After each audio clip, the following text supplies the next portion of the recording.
Magandang araw mga kasangga. Ako po pala si Police Corporal Cherry May Balangkit ng Olongapo City Police Office. Narito po kami ngayon sa Driftwood Beach, Barangay Barreto, Olongapo City para sa aming cleanup drive activity na pinangungunahan ng aming City Director, Police Colonel Charlie D. Umayam. Kaya, tara na po!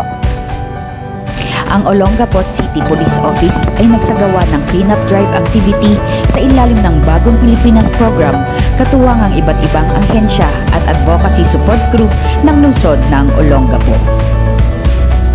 Ang aktibidad na ito ay pinangunahan ng panalangin ni Pastor Boy Kaluya ng Jesus Miracle Crusade at Reverend Pastor Arlene Hiton at sinundan naman ng isang mensahe galing sa aming butihing City Director, Police Colonel Charlie D. Umayam na ang layunin ay panatilihing ligtas, payapa at malinis na lungsod ng Olongapo.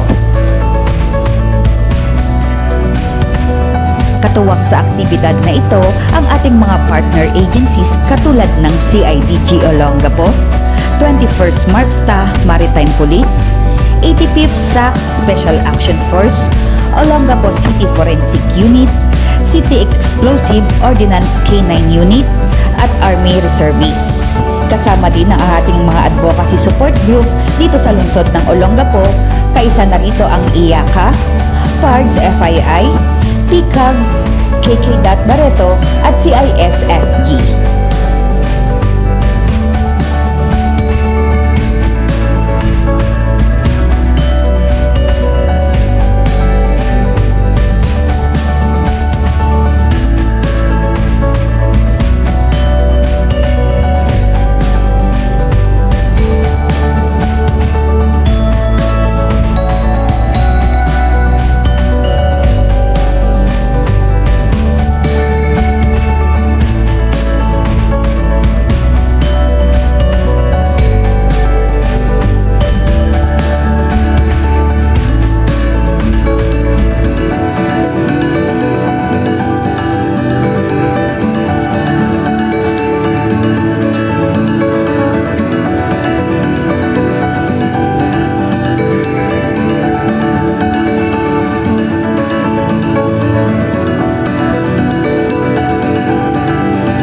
Isa na namang matanggumpay na aktibidad ang naisagawa ng ating mga kapulisan dito sa lungsod ng Olongapo.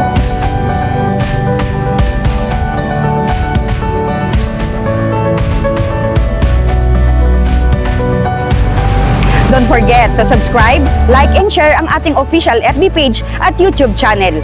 Laging tandaan, basta pulis nga po, disiplinado!